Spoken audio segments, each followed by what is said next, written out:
27 de janeiro de 1979. Às 6 horas da manhã, irá se iniciar o experimento que mudará a história do Brasil para sempre.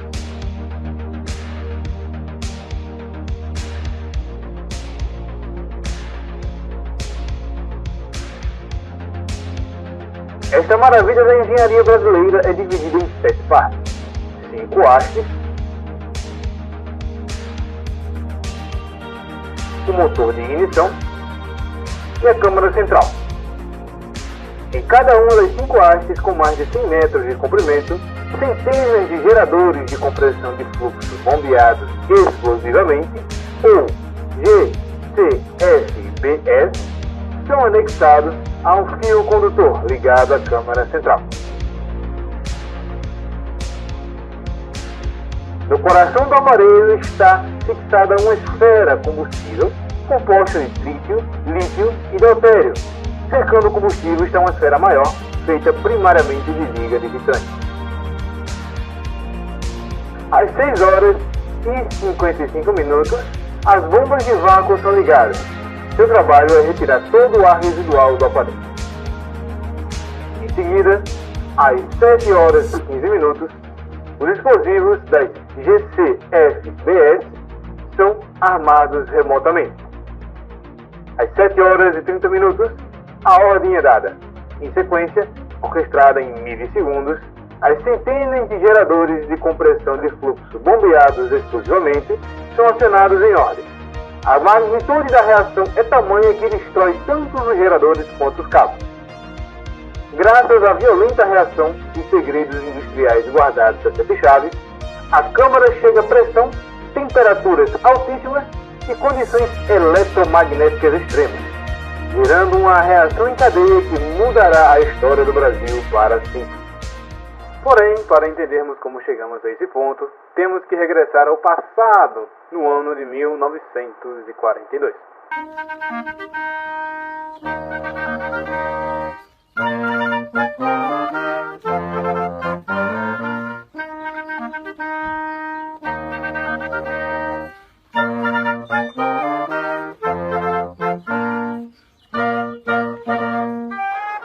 Nesse ano, o mundo ainda estava sobre a terrível sombra da Segunda Guerra Mundial.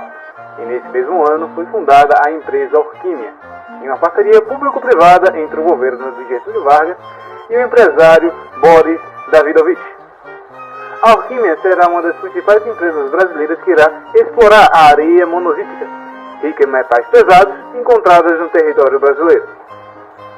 Já em 1945, no ano do final da Segunda Guerra Mundial, o Brasil firma um acordo com os Estados Unidos para a venda da areia monazítica, que conteria elementos radioativos. O acordo é firmado em 10 de julho de 1945, com a Orquimina sendo a principal empresa que irá explorar a areia monazítica em escala industrial.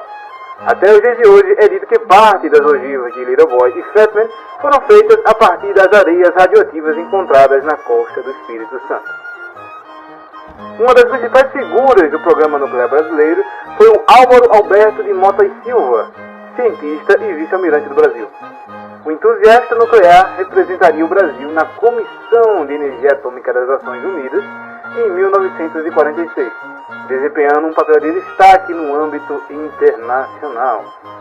Em 1949, durante o governo de Eurico Gaspar Dutra, a Orquímia é comprada pelo governo, se tornando uma estatal integral, garantindo o controle do Brasil sobre tal recurso estratégico. O Congresso Nacional, através da Lei 1310, aprova a criação do Conselho Nacional de Pesquisa, o CNPq, em 1951, dando ao Conselho o monopólio estatal do comércio externo de minérios atômicos e a responsabilidade de regular a venda desse recurso para o exterior. O CNPq assumiu a formulação de políticas de ciência e tecnologias no país e a coordenação dessas atividades, incluindo especialmente os interesses atômicos da nação. Desde então, o Brasil iniciará seu processo em pesquisa e refino de materiais nucleares, e como país pacífico, foca inicialmente nas tecnologias voltadas para o uso na medicina e uso civil, realizando acordos com diversos parceiros estratégicos, como um acordo realizado com a França em 1943, o terceiro acordo atômico com os Estados Unidos em 1945 e a compra de 3 ultracentrífugas alemães para o refino de urânio.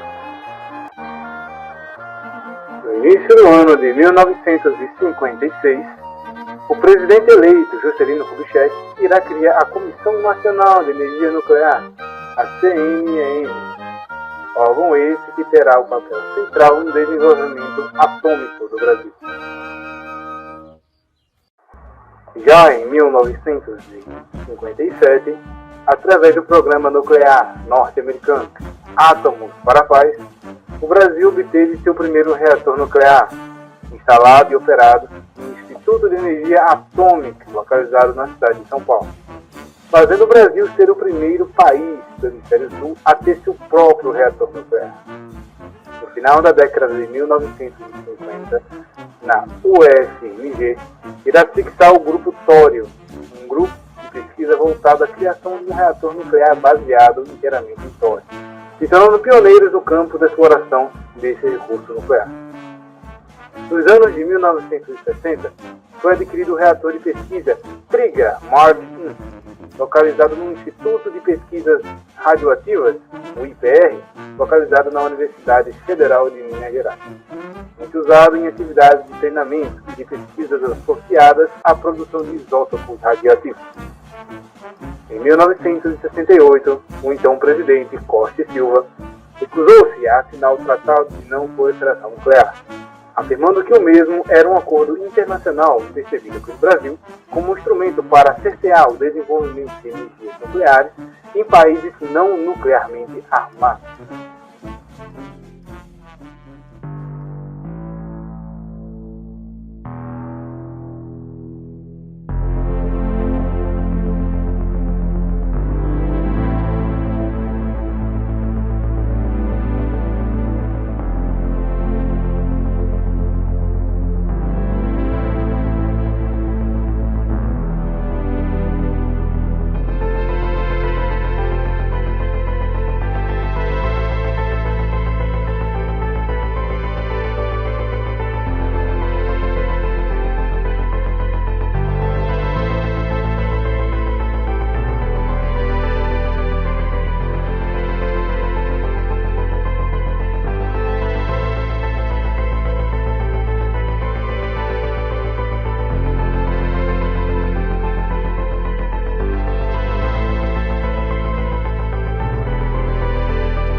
Em 1971, com a posse de Enéas Carneiro, o cenário nuclear brasileiro passou a ter um novo destaque, após as diversas reformas implementadas pelo novo presidente. A Comissão Nacional de Energia Nuclear, a CNN, terá sua sede movida do Rio de Janeiro para Brasília, em 25 de janeiro de 1971. E no final de janeiro do mesmo ano, a CNN agora estará sobre a pasta do novo Ministério da Defesa. Ministério esse que antes estava fragmentado entre os ministérios do Exército, Marinha e Aeronáutica. Em uma decisão polêmica, Mário Schemberg será apontado como diretor da CNN, o mesmo Schemberg que teria seu mandato cassado anteriormente pelo AI-5 por supostas ligações ao Partido Comunista. Em 11 de fevereiro de 1971, o Projeto Guaraná é criado. O objetivo do Projeto Guaraná será a criação de um artefato capaz de gerar uma explosão acima de 10 quiloton de potência. Encabeçado pelo militar Emílio Médici e civis Magalhães Pinto e Mário Schemberg, o projeto teria a expectativa de criar uma bomba atômica brasileira nos próximos 36 meses.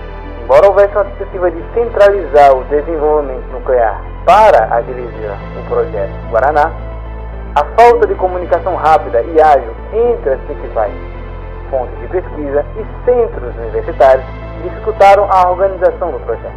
Para combater a demora, um sistema de comunicação a cabo irá se estender desde a Universidade de Brasília até a Universidade de São Paulo.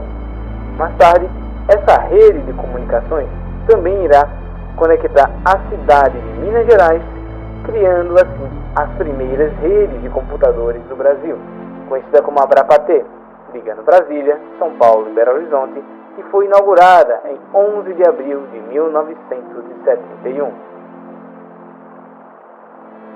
Já em 18 de outubro de 1971, Magalhães Pinto e Carrel Dewet, ministro de Minas da África do Sul, assinam um tratado representando as duas nações no Acordo Nuclear Brasil-África do Sul, garantindo a troca de tecnologias e recursos energéticos nucleares para o desenvolvimento e avanço dos programas nacionais de ambas as nações.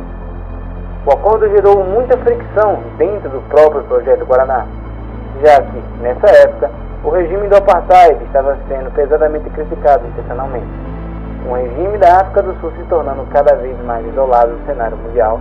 A associação que o Brasil estaria fazendo com esse regime poderia trazer malefícios ao próprio Brasil no cenário diplomático internacional. Em 25 de outubro de 1971, é iniciada a construção do Centro Experimental Aramar, no interior de Santiago. Mais tarde, dia 30 de outubro, é iniciada também a construção do Centro Nuclear Almirante Álvaro Alberto, no estado da Guanabara. O principal desafio do programa era o fator tecnológico. As únicas 3 centrífugas capazes de enriquecer urânio estavam sendo usadas a todo momento. E a pressão por tempo e resultados gerados pela animosidade entre o diretor da CNN e o ministro da Defesa apenas fazia com que a pressão por tempo e resultados continuassem a crescer. Sem a possibilidade de realizar engenharia reversa, devido ao constante uso das centrífugas alemães, ou comprar novas centrífugas no mercado internacional, graças à represária gerada pelo acordo nuclear com a África do Sul, os engenheiros e cientistas do Projeto Guaraná tiveram que construir um novo modelo de centrífuga a partir do zero. A primeira cascata de centrífugas brasileiras vai ser construída no Laboratório Nacional de São Bartolomeu, a menos de 80 quilômetros de Brasília. 14 centrífugas que irão produzir a quantidade necessária de material físível para a execução do programa. Entretanto, o modelo apressado, o constante estresse posto sobre o maquinário e a inexperiência dos engenheiros foram as principais causas que gerarão um desastre que irá acontecer na madrugada do dia 4 de novembro de 1971, quando 5 das 14 centrífugas vêm a explodir durante seu funcionamento, fazendo com que o gás superaquecido do urânio vazasse, vazando radiação assim também para todo o laboratório. A tragédia serviu como pretexto para que Mário Schemberg fosse retirado da diretoria da CNN, com o civil Marcelo Dami sendo escolhido para substituí-lo. Porém, a pedido do próprio Dami, Schemberg ainda permaneceu trabalhando no Projeto Guaraná, dessa vez apenas como um cientista de equipe. O acidente nuclear de São Bartolomeu também atiçou a atenção internacional a respeito do programa nuclear brasileiro, que, em 27 de fevereiro de 1972, por meio da Agência Internacional de Energia Atômica, iniciou um processo de investigação a respeito dos eventos de São Bartolomeu. A agência pediu permissão ao governo brasileiro para poder investigar o local. No entanto, as autoridades brasileiras barraram a entrada dos investigadores internacionais. A versão oficial que justifica o impedimento da entrada dos investigadores no local seria que o Brasil não iria expor seus segredos tecnológicos a um comitê internacional, exigindo certos parâmetros para que a investigação pudesse prosseguir. Em junho do mesmo ano, a CNN irá disponibilizar um relatório referente ao acidente nuclear de São Bartolomeu para a Agência Internacional de Energia Atômica. O relatório serviu para diminuir a pressão internacional a respeito do evento, porém foi visto como não descritivo da situação real, fazendo com que a agência reforçasse seu pedido ao Brasil para que acolhesse o time de investigadores internacionais. No final do ano de 1972, a Comunidade Europeia de Energia Atômica irá restringir o acesso do Brasil ao urânio 235 no mercado europeu, assim como os Estados Unidos, também seguindo a pressão internacional, irá limitar o acesso do Brasil ao urânio 235 em seus mercados e tecnologias para a criação de combustíveis nucleares, além de suspender a compra de materiais para a construção do reator de Angra 1. Após mais de um ano de deliberações, em 11 de maio de 1973, o Brasil permite que a Comissão da Agência Internacional de Energia Atômica inspecione algumas instalações nucleares brasileiras. Embora a comissão tenha encontrado algumas irregularidades, o projeto Guaraná permaneceu em segredo. Em outubro de 1973, entra em operação o Guará 1, um reator nuclear focado na produção de plutônio para ser utilizado em armas nucleares. O Guará 1 será responsável pela produção de 25% do plutônio do projeto Guaraná, acelerando o acúmulo desse material tão precioso para o avanço tecnológico do Brasil. E já em janeiro de 1974, o Guará 2 entrará em operação, com mais 3 reatores sendo planejados para o futuro.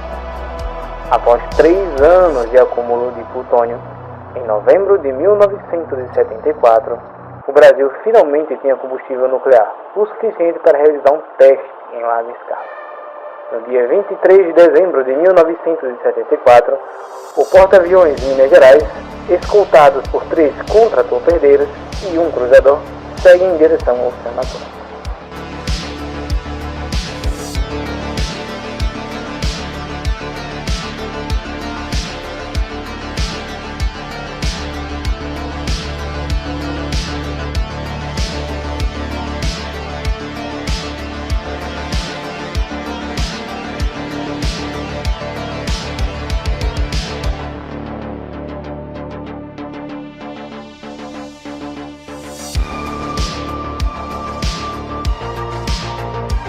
A pequena flotila de navios carrega consigo uma série de figuras importantes, entre elas o ministro das Forças Armadas, Orlando Geisel, Marcelo Temer, Emílio Médici, Magalhães Pinto e o próprio Álvaro Alberto de Motta e Silva, o homem que idealizou esse momento há mais de 20 anos atrás.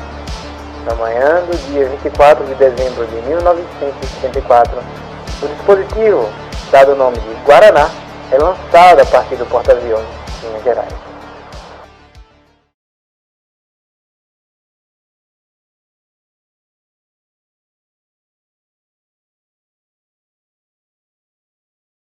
E às 7 horas e 12 minutos do dia 24 de dezembro de 1974, o dispositivo Guaraná é detonado a 890 metros acima do mar.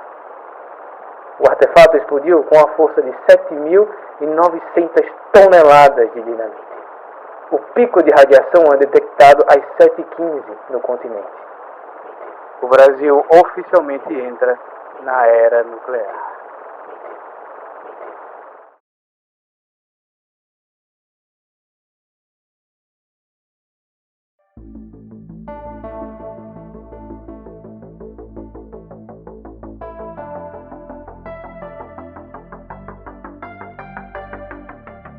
Quando uma bomba atômica explode, ela emite sua energia potencial em 3 formas principais: radiação ionizante, que causa a contaminação da região bombardeada; energia térmica, tão quente que pode superar várias vezes a temperatura do núcleo do Sol; e a sua onda de choque, tão poderosa que pode destruir cidades inteiras.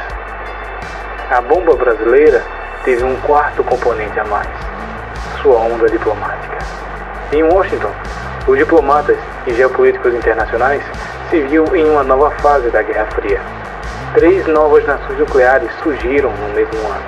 A Índia, com seu teste em maio de 74, o Brasil, que em 24 de dezembro de 1974 testou sua primeira bomba atômica, e a África do Sul, que testou sua primeira bomba atômica em 27 de dezembro de 1974. Os líderes da OTAN agora temiam que mais armas nucleares pudessem surgir pelo mundo inteiro.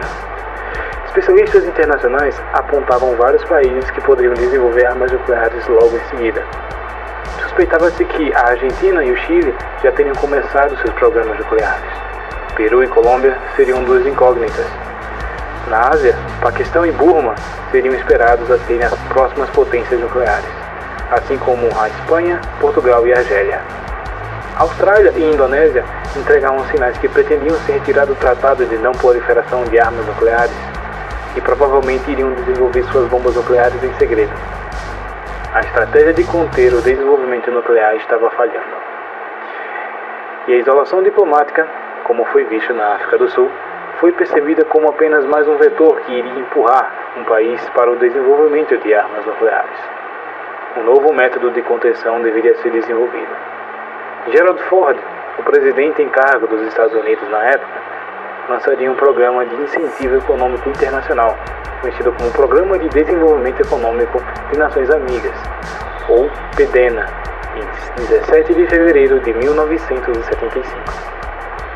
O PDENA era extremamente tentador: crédito fácil, taxa de juros baixas e um volume de dinheiro que chegava a 100 bilhões de dólares em total.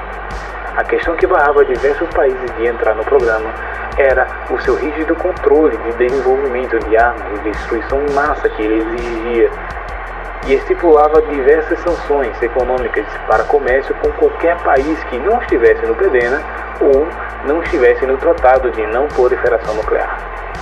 No primeiro trimestre do programa, apenas o Brasil e o Chile não aceitaram os termos do PDENA, porém continuaram negociações.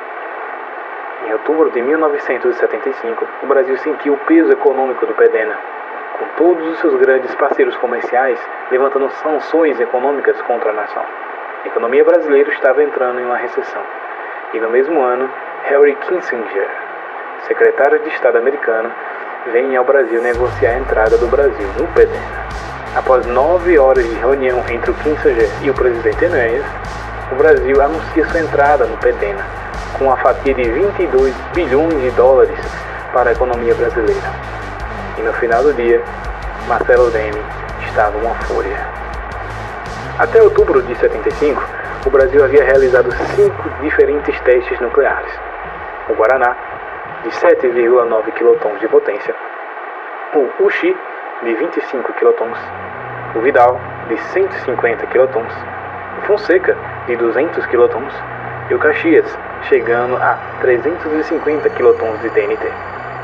Com os dados da bomba Vital, Fonseca e Caxias, Deme acreditava que a bomba termonuclear brasileira estava apenas alguns meses para ser entregue. Marcelo foi bem vocal a respeito das suas críticas ao PDENA, com dezenas de seus colegas apoiando suas críticas, incluindo a quieta abstenção do diretor do projeto Guaraná, o Médici. Do dia para a noite, o projeto foi cancelado, as verbas foram cortadas, e com isso, o maior programa científico do Brasil foi parado. E para os americanos, a missão foi cumprida. Eleito em dezembro de 1975, o candidato é anunciado. O contra-almirante Roberto Gama e Silva é eleito o 30º presidente do Brasil. Roberto Gama não irá patrocinar o programa nuclear brasileiro diretamente. Porém, seu ministro da Economia, o Emílio Médici, irá continuar o financiamento da pesquisa nuclear.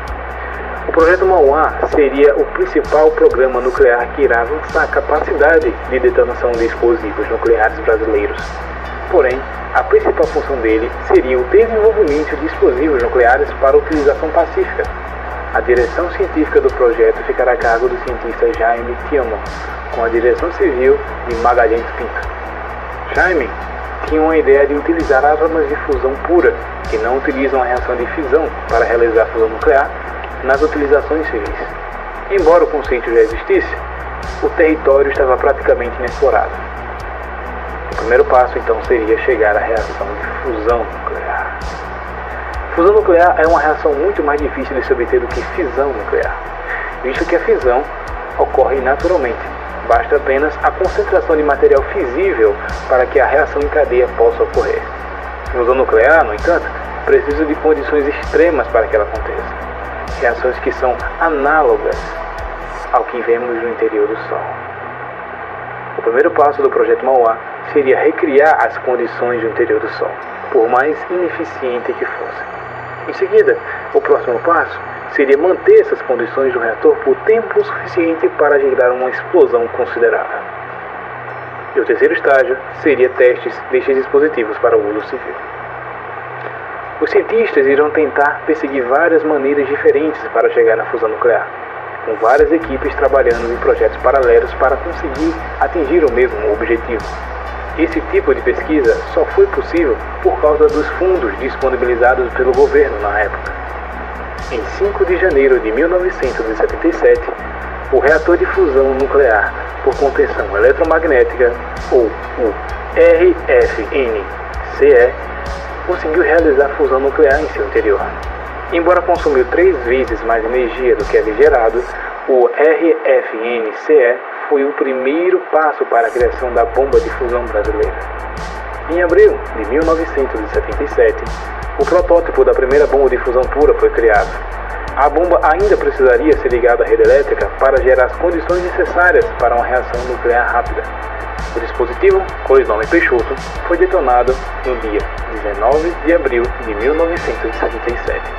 Com 3 toneladas, o equipamento gerou uma explosão equivalente a 4.250 kg de TNT. Porém, sua detonação gerou um pulso de nêutrons que foi capaz de irradiar uma área de 600 metros de raio, com uma dose letal. O principal problema da reação de fusão nuclear é que ela não é um efeito em cadeia, e é necessária que as condições extremas permaneçam por tempo longo o suficiente para que o material seja fundido. Outro problema é que boa parte dessa energia é liberada na forma de nêutrons, e não em onda de choque ou energia térmica, que seria o necessário para a utilização civil em mineração ou na construção civil. Além da ativação de nêutrons, também poder causar elementos mundanos se tornarem radioativos. A simples adição de uma camada de urânio-238 ou tório poderia já ser mais que o suficiente para triplicar a potência do explosivo e gerar uma onda de choque maior de maneira mais barata, algo que também seria considerado uma violação do PETENA. Em 2 de agosto de 77, um dispositivo semelhante ao Peixoto foi montado, porém ele continha uma blindagem de liga de titânio e outros materiais que, quando combinados, poderiam transformar uma parte da radiação de nêutrons em calor.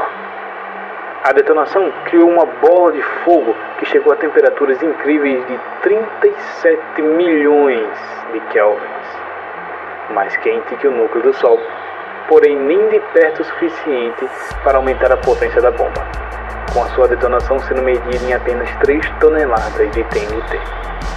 Em maio de 1978, o dispositivo Peçanha foi testado. O aparelho foi enterrado 10 metros abaixo do solo.